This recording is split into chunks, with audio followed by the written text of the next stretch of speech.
Voy a saludar a Jorge Franco, ex ministro de Gobierno, ex diputado nacional, amante de las orquídeas, todavía sigue siendo, ¿no? Sí, ¿Cómo va? Más que nunca ahora. Más que nunca ahora. Tanto tiempo. Gracias. Desde que terminaste la tarea legislativa en el Congreso ya te volcaste más a la orquídea No, sigo. seguís. La política uno nunca deja de hacer, ¿no? La Sí. política es una herramienta que uno empezó una vez y yo hago política desde Bueno, cuando lo conocí a Alfonsín, yo creo que tenía 21 años tenía. Ahí lo conocí a Raúl Alfonsín en Corrientes. Me afilié al radicalismo por Alfonsín. Mira. Y trabajé para él formando, en ese momento todavía no existía Renovación y Cambio. Claro, Y ahí empezamos a trabajar en Corrientes, bueno, la Franja Morada, la estudiaste en facultad. Corrientes?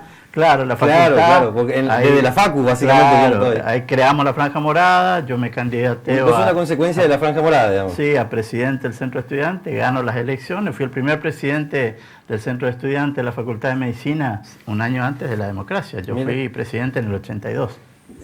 Fue difícil ser presidente con el proceso, obviamente, ¿no? Mirá vos, muy bien. Bueno, viene bien esta charla porque justo vi que en Twitter dijiste, me hackearon el WhatsApp. Uno se da cuenta del mundo en el que está viviendo ahora en el momento que le pasan estas cosas. Mientras uno pueda trabajar, mientras uno pueda estar, pero cuando a uno le falta esa herramienta, se da cuenta cómo las TIC han calado en nuestra vida. Yo me acuerdo que el día que me recibí de médico, me recibí a las 9 de la mañana, rendí mi examen, y a las 10 lo primero que hice fue ir a la central telefónica de Corrientes para avisarle a mis padres. Yo tenía que comunicarme con el Garrahan porque estaba haciendo un trabajo colaborativo de pediatría con el Garrahan y era...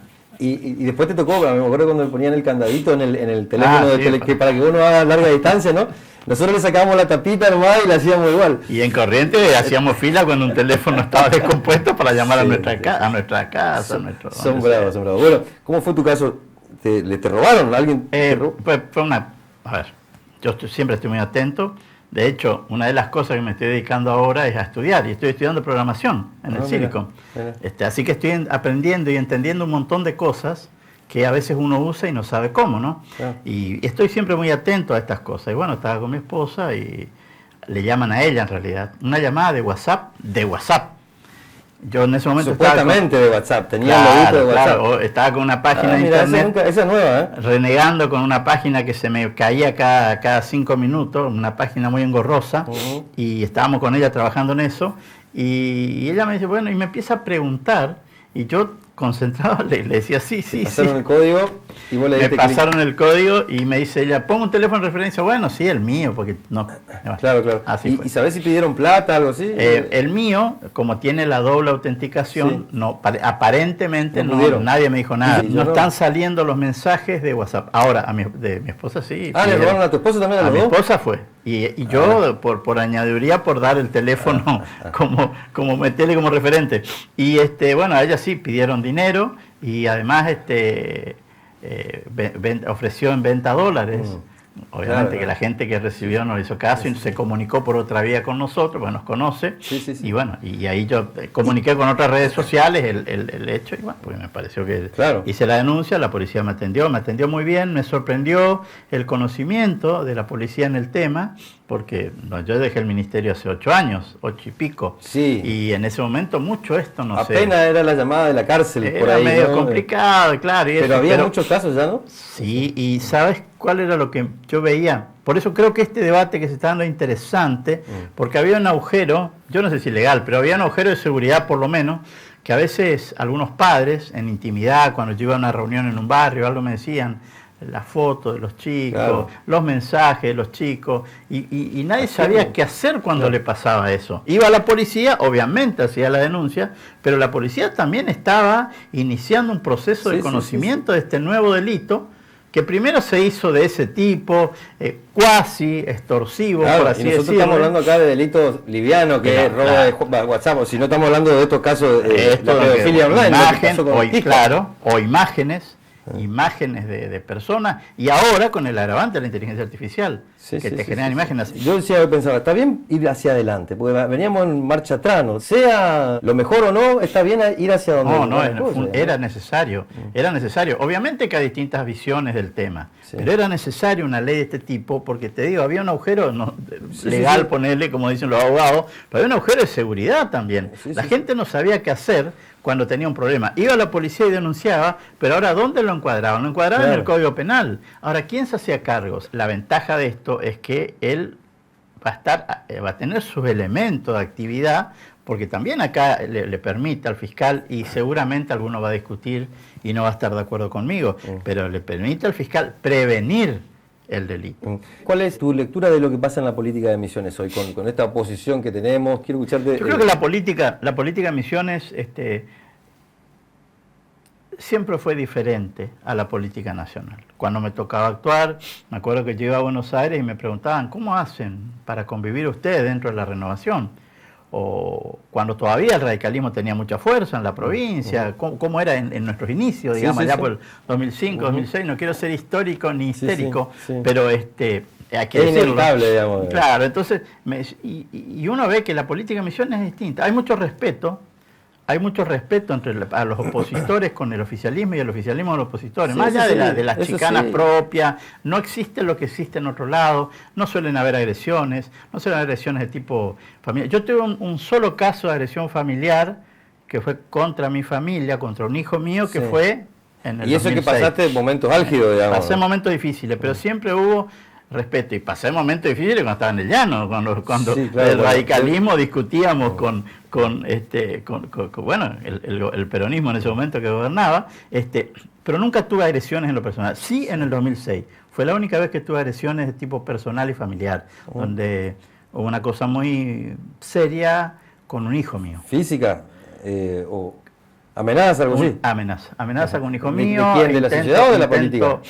O sea, nunca supe, pero fue justo en el proceso electoral, en el 2006, cuando hubo la reforma de la Constitución. En la reforma de la Constitución. Ahí fue, y bueno, tomamos las medidas, obviamente, de seguridad, pero a mi familia le marcó eso, le marcó a mi hijo tuvo que andar un tiempo con custodia, imagínense una criatura con custodia, una cosa terrible. Pero bueno, siempre le pido disculpas a él por eso y a mi familia. Pero fue la única vez. Lo demás siempre hubo convivencia, siempre hubo discusiones. La política misionera, los misioneros eligieron un rumbo, eligen un partido que gobierna y en algún día elegirán otro, o no sé. Yo creo que hay avances porque hay mayoría del oficialismo, porque si no yo creo que estaría tan trabado todo como otros lugares, digamos, ¿no? Porque vos ves que hay oposición por oposición, ¿no? Acá, digamos, pero ¿no? a ver, las mayorías de los oficialismos los da la sociedad. Eso le permite un plafón de legitimidad a la hora de tomar decisiones que hace que muchas veces se puedan armar. Por eso está muy claro el rumbo que tomó la gente, digamos. Mira, yo te voy a dar un ejemplo que hoy uno se agarra de los pelos cuando escucha esto. Y yo le hago recordar siempre a los muchachos, bueno, le hacía recordar cuando estaba en la Cámara, en los debates internos.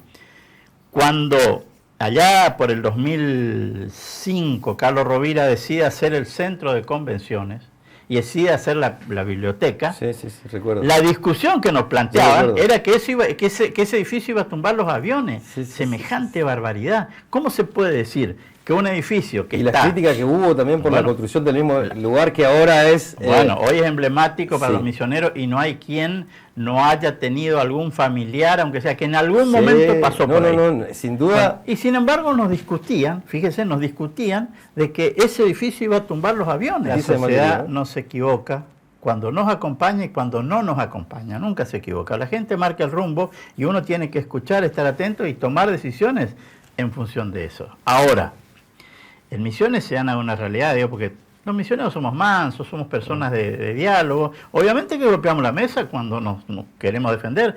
Obviamente que tuvimos problemas. A mí me tocó muchas crisis. 8 años ministro de gobierno me tocó crisis. Algunas se vieron y otras no salieron a la luz. Pero que hubo crisis graves. Y en este contexto, hablando de la reforma del Código Electoral, la boleta única de papel, la importancia que tiene esto, sobre todo en el contraste con el reclamo de la oposición de la ley de lemas. Yo creo que está bueno esto de modernizar la boleta esta. Los mendocinos hicieron algo así, a diferencia de esta, no tiene el tilde de toda la lista. Bueno, pero el tema de la discusión de la ley de lemas, yo lo discutí siempre y vivo sosteniendo y sostengo ¿Vos la lo que defendés? dije, sí, obviamente. ¿Por qué? Y te voy a dar un ejemplo claro. El recambio de los intendentes que hubo en los últimos 8 años en la provincia no se había visto nunca. Siempre llegaba, si no tuviéramos la ley de lemas, iba a llegar el caballo del comisario. Seguiría Coleco todavía. El que es amigo, por ejemplo. Seguiría Coleco. Por ejemplo, el que es amigo. Sin embargo, fíjense ustedes cómo hubo un recambio en los últimos 8 años. Internet, me pasa a mí, que soy un hombre de la política, un tipo que conoce, que caminó 20 años en la provincia, que hay nuevos intendentes a los que no conozco. Y creo que la ley concejales en sí, ni que hablar. La ley en sí, el sistema en sí, no está, lo que pasa es que con tanto poderío oficial contra algunos sectores con menos recursos se nota así, que influye, pero también te tiene que querer votar, digamos. Si la gente te quiere votar, te vota. No hay que subestimar a la sociedad. Ahora bien, sigo insistiendo, creo que si hay una herramienta que permite que quienes no tengan poderío político dentro de las instituciones políticas para poder candidatearse, es la ley de lema. Es la que le permite que aquel, como decimos lo mismo, por Yahoo, que está allá y que quiere ser candidato, vamos a suponer por la renovación. Y una boleta única de toda la renovación, otra de qué sé yo, algún sistema mixto. Mantener la idea de que pueda ser candidato el que quiere, para concejales e intendentes, para eso.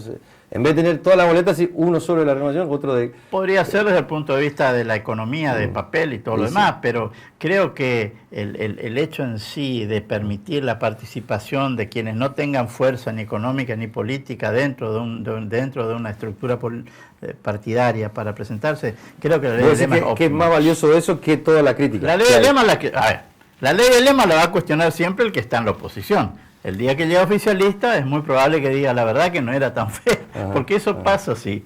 Como decía una vez, lo escuché a Lula da Silva en Iguazú, y él decía, cuando uno está en el oficialismo, 4 años pasan rapidísimo. Cuando uno está en la oposición, no pasa nunca. Y a la oposición le pasa eso. Y también tiene derecho a reclamar, porque la democracia funciona seguro. así. ¿Cuál es tu, además de la horquilla y todo eso, cuál es el futuro del político Jorge Franco? Digamos? De político, hacer política, acompañar a los nuevos cuadros. Estoy muy cómodo donde estoy estudiando, haciendo una cosa que me gusta mucho. Terminé mi maestría en Economía de Salud, presenté mi tesis.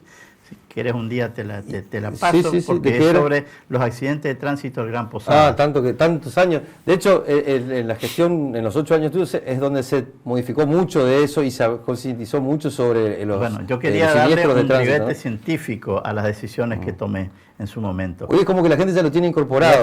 ¿No? Y había que ver. Pero en ese momento había que... Claro. Entonces quise medir qué pasó con las decisiones que tomamos los 8 años anteriores. Y la verdad que uno se sorprende.